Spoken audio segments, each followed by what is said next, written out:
I'd like to call this Planning Commission meeting to order. Most members of the president, we do have one absent. However, we have established quorum. I do need to administer an oath to anyone that plans on speaking at today's hearing, or I'm sorry, not hearing, to the commission meeting. Do you swear or affirm to tell the truth to this commission? All I have to do is say I do.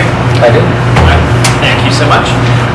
First on the agenda is the disposition of the last meeting minutes. They have been attached with the packet. I move to accept minutes. I know you aren't here, so Nothing happened, that's I what. know, I'm looking at these minutes. it's very short minutes. Yeah, good for you guys. Okay. All right, second, all those in favor? Aye. We do have no cases on today's agenda. We do have communications item, though. It is Business Zones, Title 23. There was a little bit discussion about it, about a public hearing being held on the, what's that? That was, for the Far East Side. Yeah, that's I'm Far sorry. East Side. It's like, wow, you guys moved right along with that, man. I appreciate it. All right, so the maps were provided from Mr. Logue, and it's showing the buffer zones as well. All right, well, that was all more related to that Far East Side neighborhood, correct? Yeah, City Council had a meeting about it. No, the maps I provided, they were about buffers. There was a conversation about extending, not allowing restaurants to be, they had to be at least 200 feet from the R zone. Okay, so And that was would showing, It was 24-hour operation, right? I don't recall that.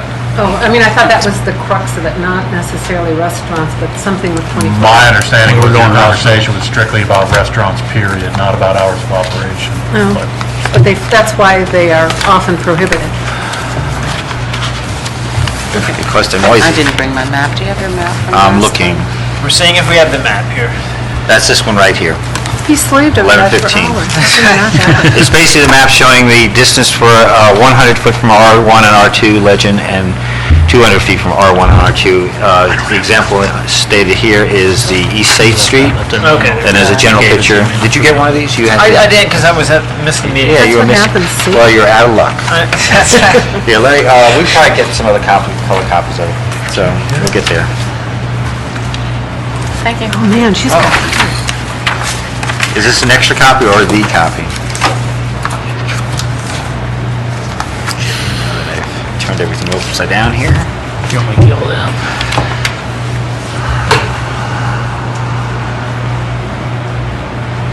All right, so it does appear that, I mean, based on the size of blocks within the city of Athens, the 100-foot perimeter is pretty much, you know, what you would consider one block, whereas the 200-foot is 2 blocks, more or less.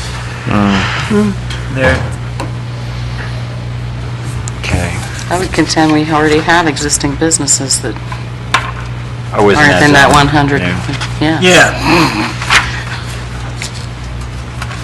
I assume would be grandfathered in. Smith's State Street.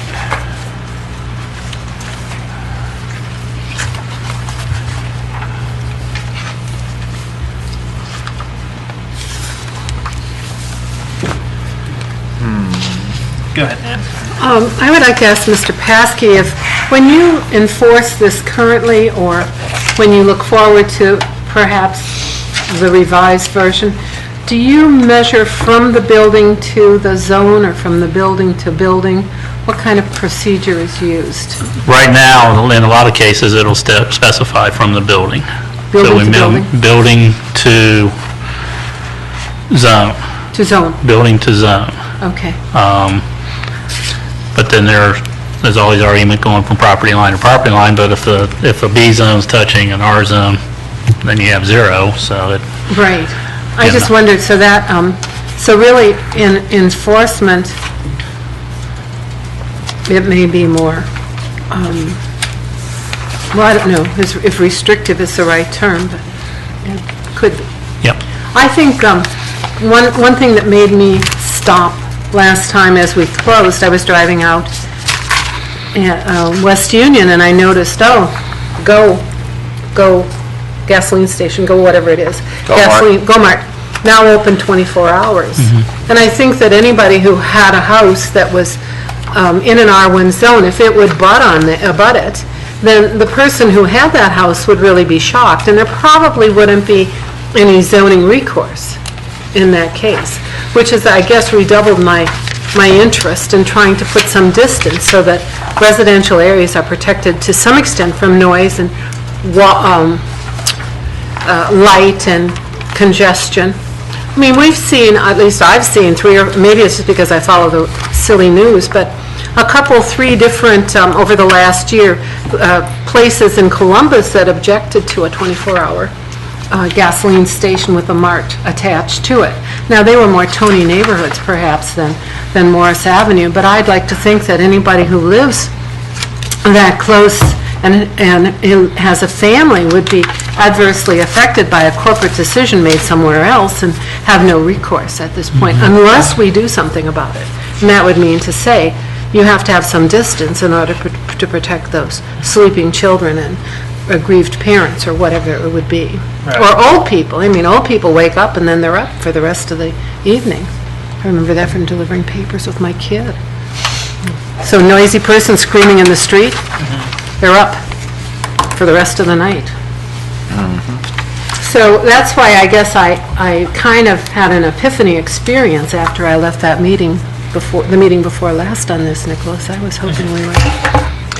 Right, so I would basically suggest that the convenience business as well should have a distance requirement to it based on, since convenience business, as we're defining it in this proposed changes, is as a open from 11 p.m. to 5 a.m. So 100 feet to the zone from the building is not a bad, I guess it isn't bad, except if it's a drive-through and it's going 24/7. In which case, again, go back and put yourself in the position of the person that bought the house, and you buy the house and there's a couple of rental properties across, all of a sudden it's demolished and you have a new business that's 24/7, or comes in as I'm going to close up at 9 and I'm only going to serve people who don't scream. And then the next step is 2 months later, corporate makes a decision and there they are with it right up against their backyard. So I think John's 100 feet to the zone is a pretty good one, which would preclude, I think, that side of the street as a location. It's not a huge penalty, but it's it's something that certainly is in the spirit of the code as we had it before, which is 24-hour operation, adverse impacts on adjacent property owners. All right, so we'd be looking at convenience business would be 100 feet distance from any R zone. Well, we already have in there, the gas stations. I mean, Right, we're gas changing stations are distance, 50 I guess, feet. it's 50 feet I'd like to go from to our 100. zone. There are fewer gas stations in this world than there used to be, I think. What section has a gas station? It's the D3. That's the 3B. zoning guru over there. Retail, service establishments, automotive, gas station, okay, it's at least 50 feet. Yeah, so the proposal. be having 100 feet there, and then I guess still keeping. And then restaurants, was there discussion? I mean, currently it's 200. Was there discussion about decreasing that to 100 feet? This is the proposed version. That's what those maps were trying to show. Right, is that that's what. 200 feet, there's, because of the way our business zones are delineated on our map, it's corridors. And all those corridors have residential on the north, south, east, or west, and if you shrink that out, or if you say 200 feet, then half those corridors are going to be, you just can't have a restaurant in them. I think I'd go back to 100, except in the case of drive-throughs, and drive-throughs should be more.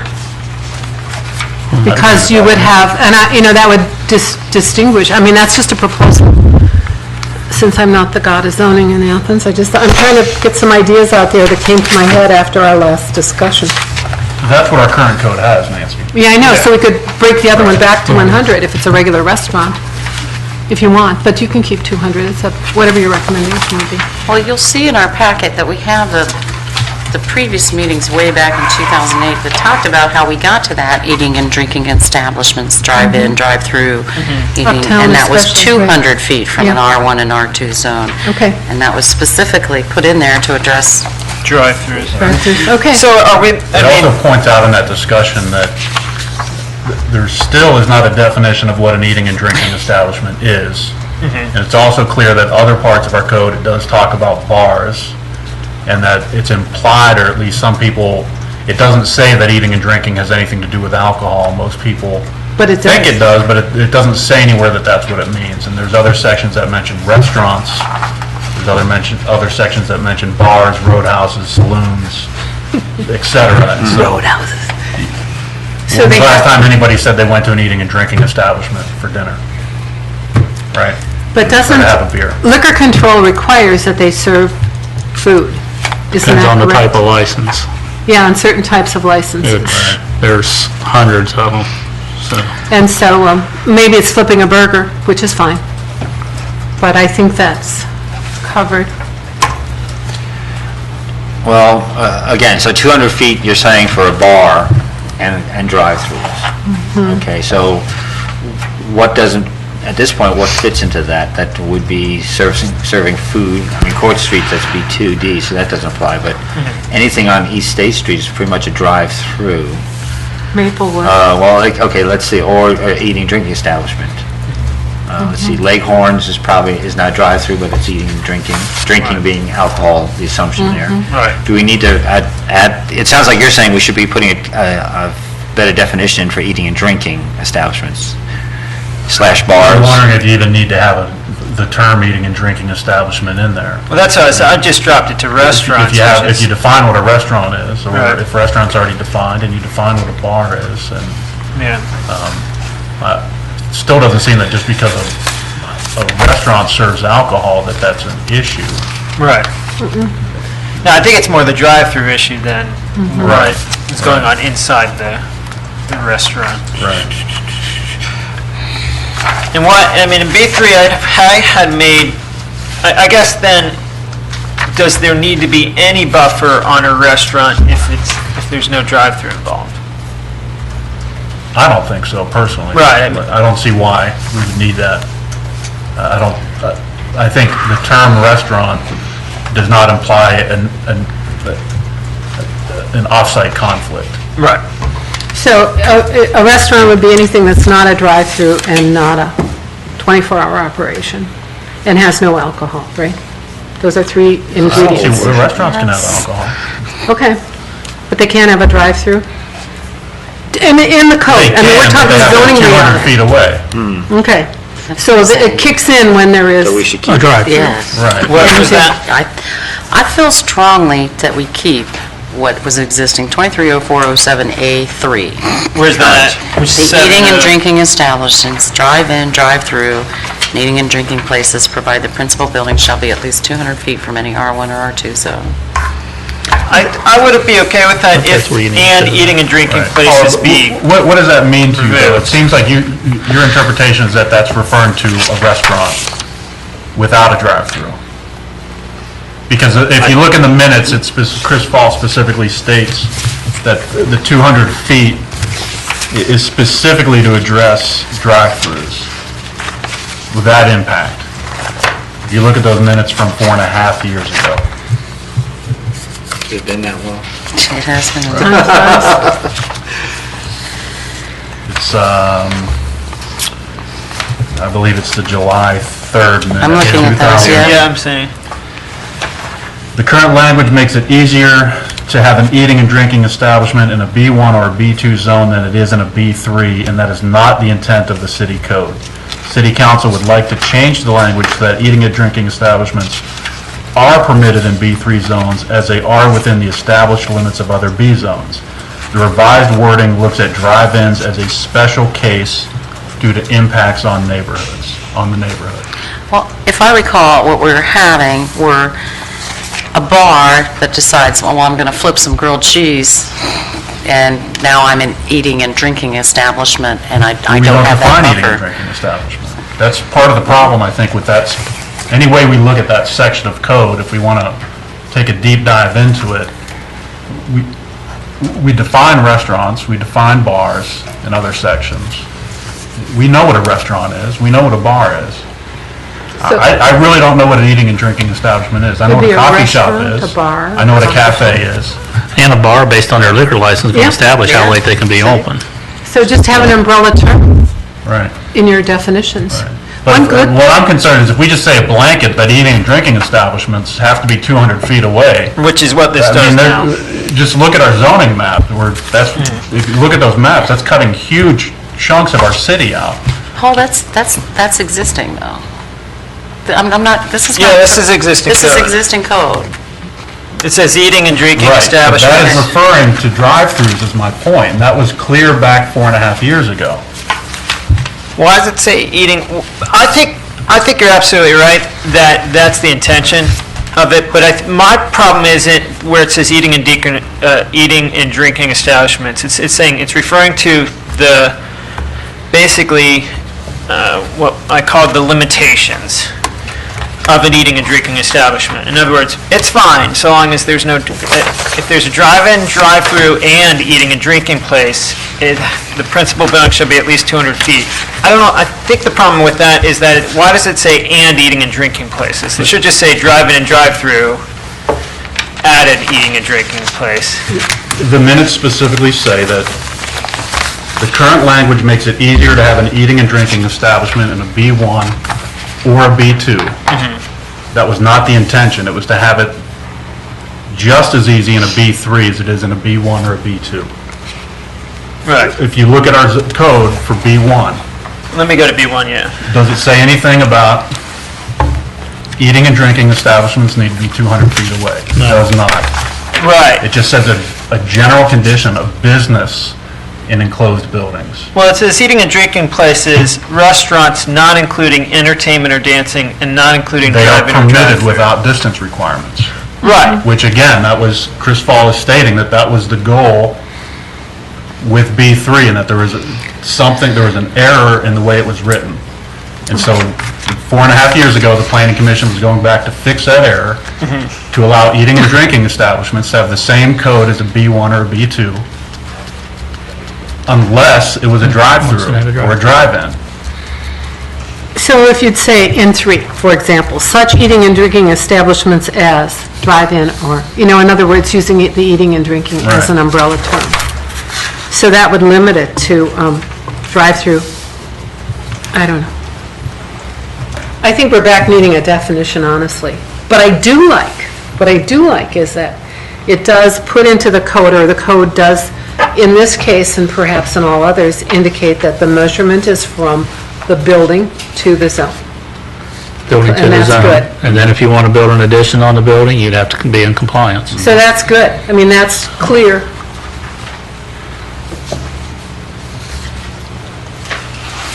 Are we totally confused?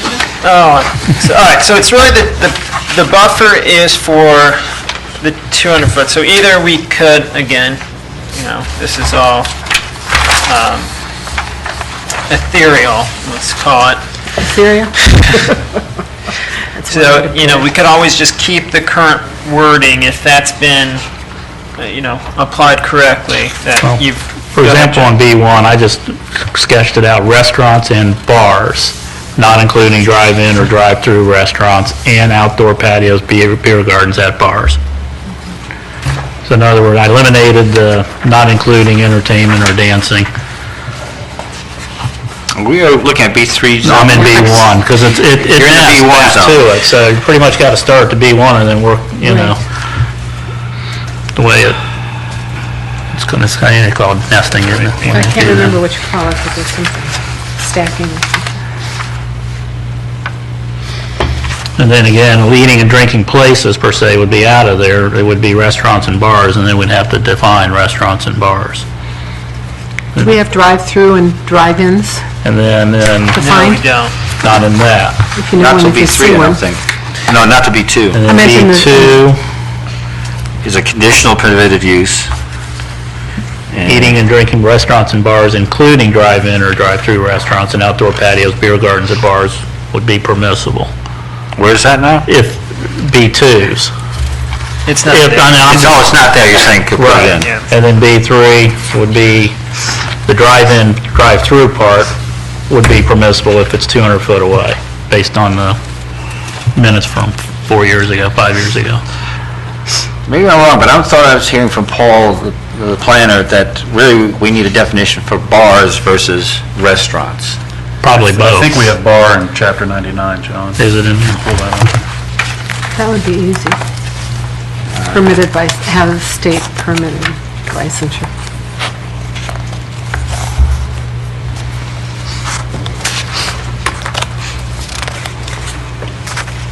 Well, we're back to a lot of restaurants have liquor licenses that are not, Right. you know, Not in there. that are dining and Maybe it's in 20. Yeah, we're focused, it's not like they have dancers and, Nope, well, they Well- might. they might. Roadhouse, I think, is the font. Okay, I'm aware that there's some differences between the different licenses, D licenses. I think there's like the DH or X or something like that, where a certain percentage of the bar, restaurant is alcohol and a certain percentage is food. And you could always make that determination if you want to go that route, but that means looking at their gross. I mean, basically, we probably wouldn't be normally looking at that until somebody says, this is a problem, then you say, well, show us your receipts and how much alcohol you're selling versus how much food you're selling at that point. And I thought it was like 25% for the, these are non-quota D licenses. I think the Restaurant example is isn't Ruby here. Tuesdays. They've got two things that allow them to do it, the Establishment size of the food place and and the drink amount are of food prepared, consumed served, and versus consumed alcohol. primarily Well, within and the then you have those principal tracks licenses that come through, and I mean, those are reviewed. Yes. Okay, but, from my point of view, we're trying to get a definition of where we want to, what the buffer zone is and how to distinguish a restaurant from a bar. We could actually say it's a gross sales, or we could say a percentage of, restaurant space that's General actually, regulations, but not in the probably gross bylaws. sales would be the I easiest don't one. think I brought general With the exception that we don't know that ordinarily until we get to the point where we have to deny somebody and say, we're shutting you down because you're too noisy and you're in violation and now you have to prove otherwise. It's a little bit backwards in that sense, but Yeah, it is. how else are we going to define restaurant versus Says bar eating at this point? Well, the establishment. general conditions for Bar means four, established license. starting way back at B1, is B1? that the use must be non-objectionable and Eating includes noise. establishment. So, Have we ever shut somebody down entirely for noise? Elbow room we have maybe? had people, we've had the men in blue visit certain establishments based on noise Means any establishment And we license. shut them down. or get compliance. I don't know about shutting business down. Okay. It might shape that. Gee, were you able to find a definition for bar? It is in here, in general conditions. Bar means any establishment licensed by the Department of Liquor Control to sell intoxicating beverages for consumption on the premises in which the service of food is only incidental to the consumption of such beverages. This definition includes taverns and cocktail lounges. Eating establishment is in here as well, which means any restaurant, coffee shop, cafeteria, luncheonette, sandwich stand, soda fountain, and any other establishment, excluding bars, where cooked or otherwise prepared food is sold to members of the general public for consumption on the premises. And the last one was, That was eating establishment? that is eating establishment, and restaurants is in here as well. Yeah, so there's eating establishment and there's bar. Restaurant Eating and drinking establishment where places. food and drink are prepared, served, and consumed primarily within the principal building. So if we go to eating places or establishments, we're good, right? Eating establishment and bars. Yes, because that would separate the two, drinking Right. places What's versus... odd is they're in our general regulations, but they're not in our definitions at the end of Well, our code. We can There agree you with that, go. can't we fix that? Okay. Okay, so what we'd be modifying here, I assume, is somewhere in the B2, starting in B2? Or B1. B1? actually, B1 and B2 would match, and then B3 would have a separate item for drive-in and drive-throughs. This would say eating. could you run a search on eating and drinking establishments and make sure it's not anywhere in that early material that's not... No, we don't want drinking establishments anymore. Yeah, but I meant, we want to take drinking out of it. No, That's what I was yeah. thinking.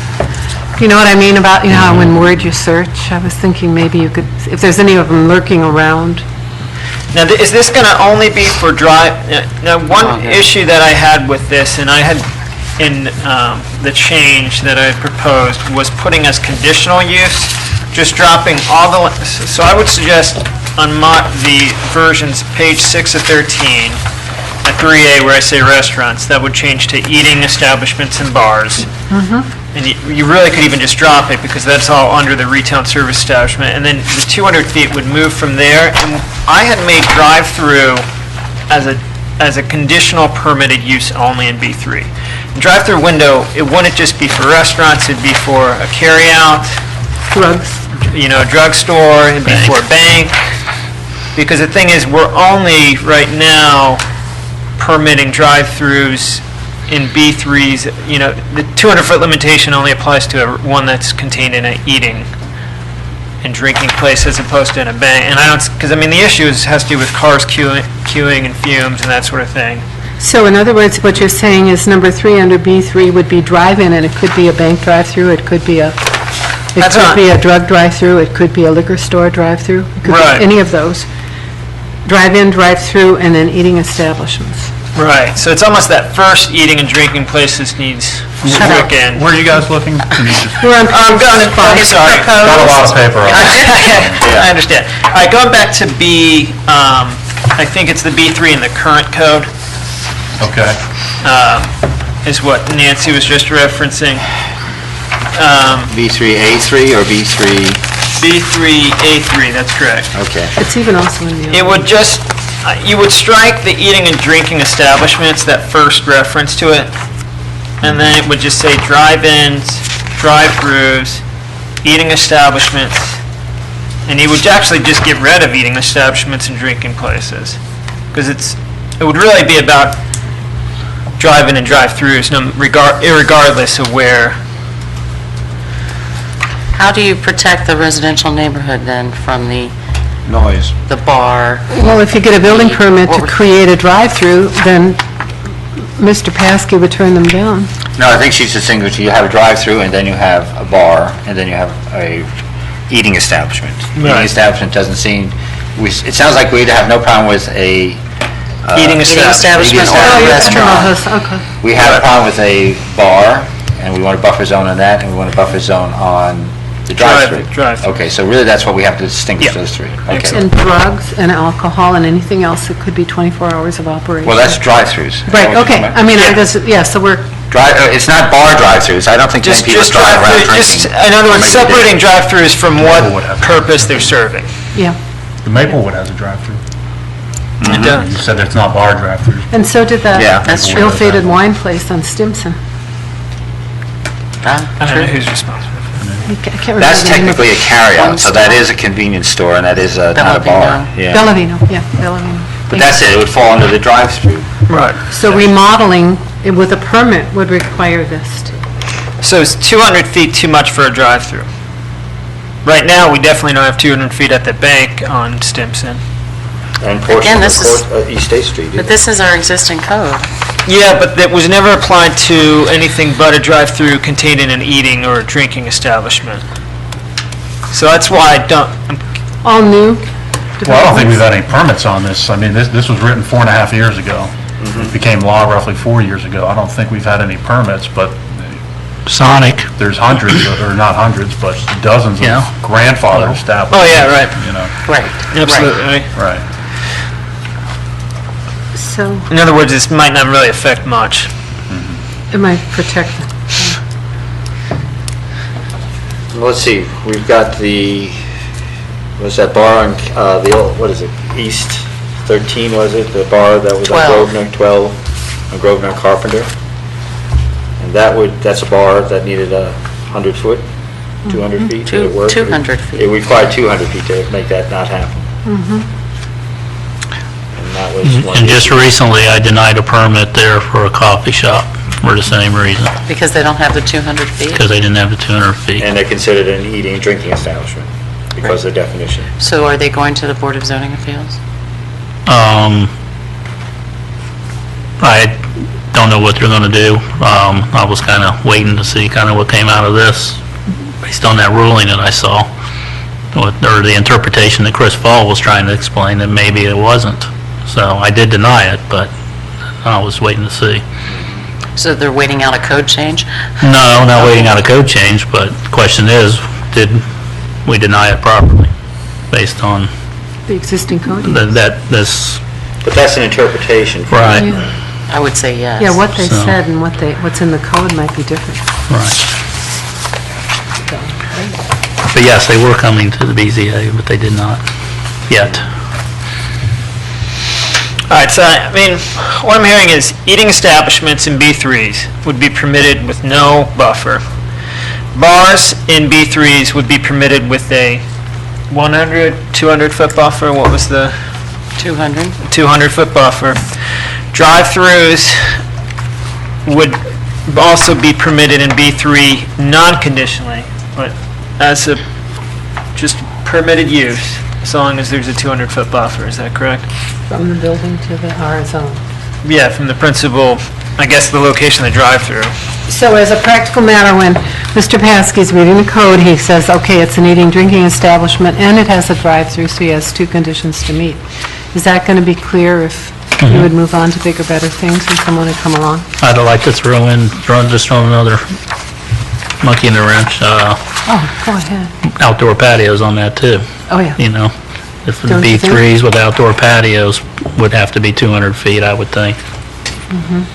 Or whatever the distance would come up But with. it's only commercial outdoor patios, correct? Not residential outdoor patios? Correct. Wrong Yeah, it's a business. business zone. Well, you can have a house, I guess. So I guess I don't know that's who the would- question then, does the outdoor patio on McDonald's have to meet the same requirement as the outdoor patio on a uptown bar? Which is 200 feet. Is that what Which you're is recommending? 200 feet. If it's not a bar, can the outdoor patio be 100 feet? So outdoor patios with eating in establishments and bars, correct? I think that's No what he other said. 'Cause you- outdoor, I mean, like a park? It sounds like you're doing three things. You're doing bars are permissible in B3. Bars with With outdoor 200 feet patios buffer. and drive-throughs would be 200 feet. Restaurants with outdoor patios and drive-throughs, 100 feet. So, I was under the impression we were hearing about restaurants, there was no buffer zone. right, Bars and drive-throughs both required 200 feet. okay. Yeah. Bars with patios, where I would do the same thing. Restaurants with patios, that's a good question. Right. I Right. think it should be the same. They should have a buffer too. Well, technically, if you look at the section where it talks about all business and services will be conducted wholly Right. within completely Exactly. enclosed They're buildings. allowed to be having outdoor. That's the gray area we have for the patios. The Right. idea is, are they doing commerce out there? And is that actually business outside? And that's, we could, that's the other end to adjust. We could adjust that section rather than the buffer zone section. But- Because the spirit of the law then would be that they would have to be a certain distance from the R zone. Even if the restaurant doesn't serve liquor, but it does, or booze, intoxicating substances, but it does have an outside operation. Okay, what are the implications of this? This means every patio now gets covered somehow. Covered? Ceases to be an outside operation. We put a canopy over it and Completely on enclosed. it, completely enclose it, and then have the fire chief get upset. Oh, Lord. I don't know, I guess, I mean, that's a good question. Does anyone see a big issue with that one? I mean, With the restaurant? no, with the completely enclosed. I mean, I'd almost rather see that just go away. And again, if business is going to be performed outside, again, maybe we do a buffer. But look at look at Nicholas there. Contractors' yards and this is actually to prevent visual blight and other things as much as anything else. Okay, I'm probably looking at the completely enclosed in the wrong one. No, I think, we're looking at the principal, 230407 B3 B1. I think that's what we're looking at, right? Yep. That's the spirit of... I don't think we should mess with that, tell you the truth. Okay. I'm just throwing out the idea of saying, okay, if we're talking about restaurants with an outdoor patio, and it gets, I'm trying to think where we're talking about. McDonald's, you said? If we had a Panera in town, or many of those places will have little tables for people to take their stuff out and eat, but they're generally closed by 9 o'clock, aren't they? Right. So you're talking about really the hours of operation are more important to put into this mix? And we do have something about the bottling and overnight. It just- Yeah. It can change on a dime from corporate as it is. 75% of the establishments on East State Street probably have outdoor patios. But not many are open 24 hours. Right, that's That is something That's that's what I was new. thinking about. this absolutely year. right. But they're all less than 200 feet. But they're, exactly. Well, so, Right. Do we have any complaints? not that I'm I aware of. haven't received any, no. No, It seems not to be a out lot there. of the gas stations actually went back. They used to be open more like 24 hours, but they stopped that. so. And actually, they're allowed to have things outside. I think it doesn't say here, except for sale of automobiles. Yeah, Fluids at service stations. Mulch? Mulch, yeah.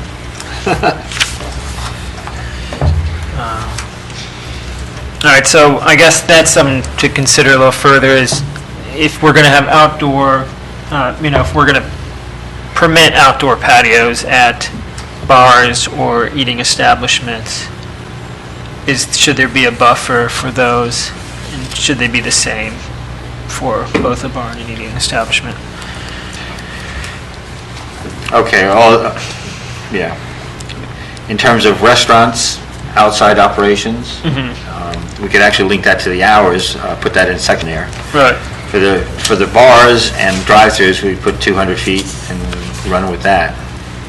I think that's one possibility. Again, I'm just trying to... No, bars and drive-through, I think I'm trying to- everyone's pretty well in agreement without voting on it, just consensus I'm hearing that bars and drive-through should both have a 200-foot buffer, whereas restaurants or eating establishments, as is defined in general conditions, should not have a buffer. But then it's just this sort of, what happens if it has an outdoor patio? So we split the difference, say 100-foot buffer for the outdoor Right, patios. Because anything with a bar would be excluded from the 200-foot, but anything with a restaurant with one would be Right. within 100-foot. Right, exactly. So most of these State Street would fall in with... Would be okay. Yeah. Does that make sense? Absolutely. 100 Okay, foot. so we split the baby, wow. Well, that worked. But bars, again, would be precluded because they have a 200-foot already, Yeah. so it doesn't matter what. And if you had a drive-through to a bar, again, it doesn't have to change anything because the bar, well, I'm only thinking like Maplewood type of thing. I don't think you're going to see many of those, but Takes up too much space. What do you, just throwing this, what's Bronies? Is it a bar or is it a restaurant? Bronies is a B3, you're right. It's 200 feet away, though. Yeah, but we're talking restaurant versus bar. They say we'd have to define, and then which one would that be? I think it's more of a drinking establishment, isn't it? It has a full menu. People eat in there. So we're back to looking at the... It does. yeah, I what's mean, if you read the qualifies as If you read the incidental, definition of a yeah. bar, it says food is incidental. It's got a 5-page menu with 20 different cheeseburgers and hot wings and everything else on it, so you can't say that food's incidental to a place like that, I would think, but regardless, It's if you there. look at the maps, it's more than 200 feet away from an Right, R1 I'm or just using it as an R2 zone. example. So- Just- It's unique unto itself. Brings us back to that vague eating and drinking establishment. well, I mean, maybe do we change it from a completely enclosed building to a completely covered building? I mean, or is that what? An overhang, you're Covered? thinking? Well, I mean, a farmer's market is pretty much would be a good, I know it's not a permitted thing, but something like that where the stalls are all covered and transactions are allowed to take place, but it's not like each tent's enclosed. Farmers market's a From the different blight aspect. side, I guess. The farmers market is a totally different... I completely There's a understand whole that. section of code just for that. It's not here, I think it's in the business. But I guess why did, Brownies wasn't forced to cover up their No. patio, they just did? They just Okay, did. so I just want to make sure it wasn't. No. Well, they just decided to extend their time by having... Oh, I see, okay. All right, so that's our big 100, 200-foot discussion where it involves eating, drinking, monster establishment. discussion. You should all feel proud of yourselves. So what I'm hearing is bars and drive-throughs, 200 feet, eating establishment, no buffer, outside operations, 100. Is that the consensus? Yeah, it does.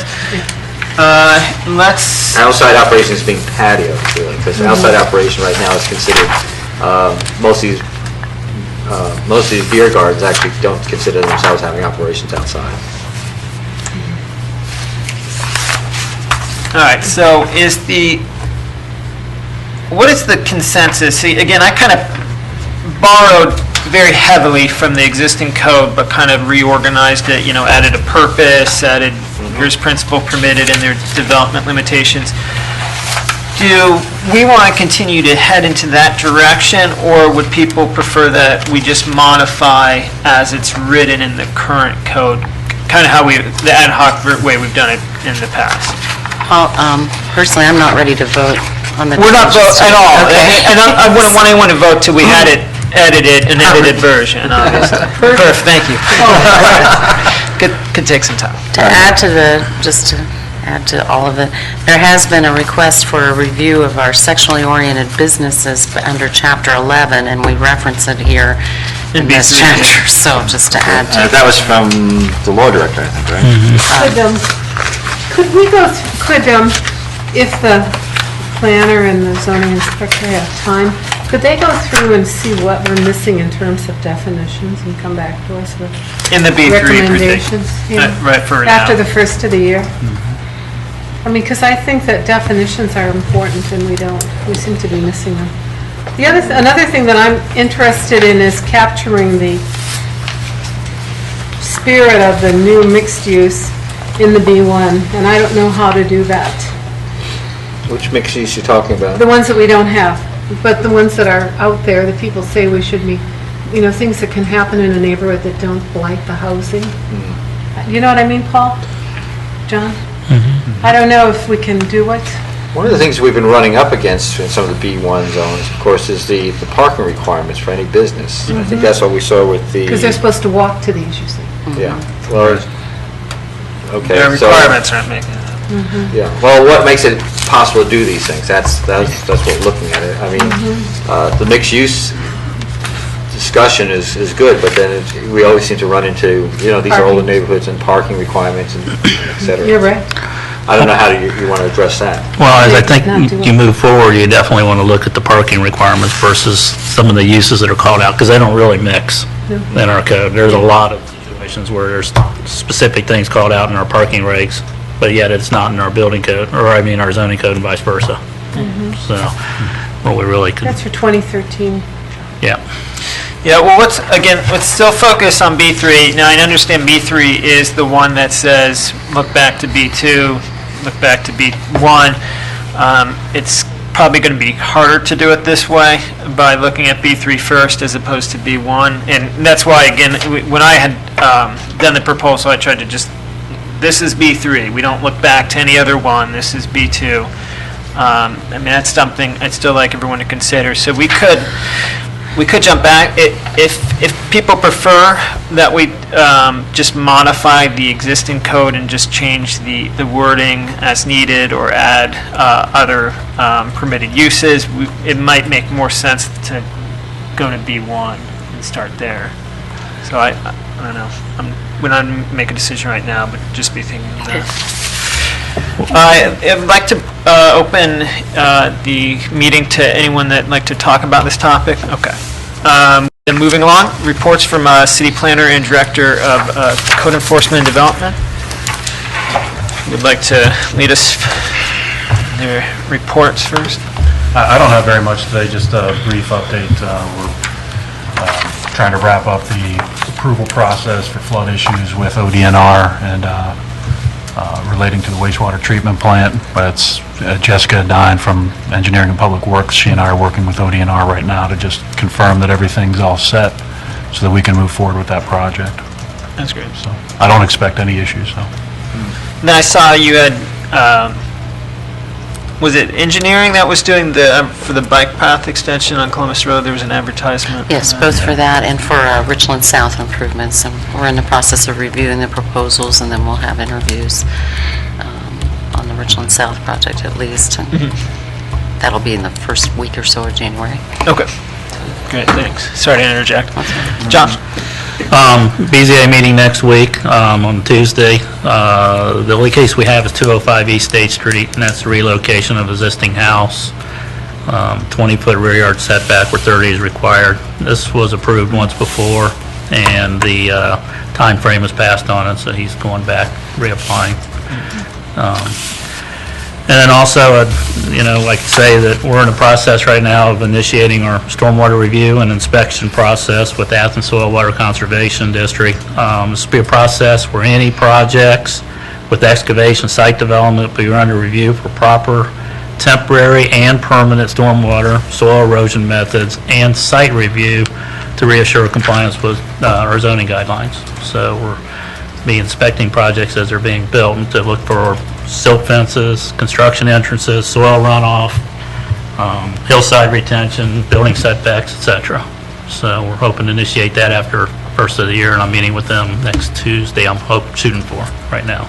Given the cost, are you going to charge then? Yes. Okay, over and above that little amount we put in initially?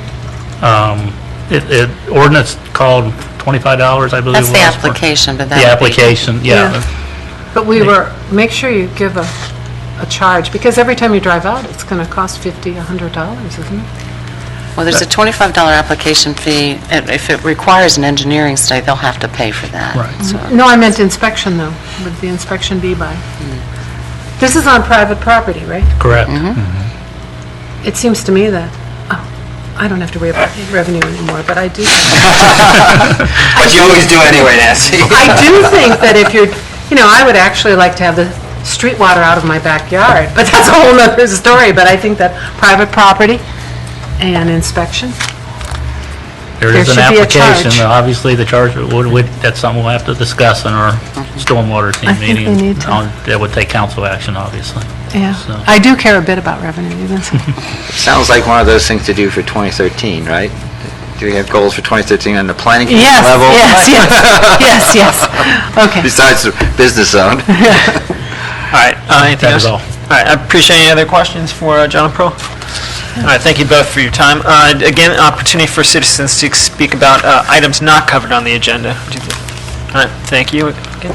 Announcements and other business. Our next meeting is planned for December 20th. I would actually suggest we don't have any cases to forego, not have a meeting. All right. Second that There's a big goals for 2013 then, okay?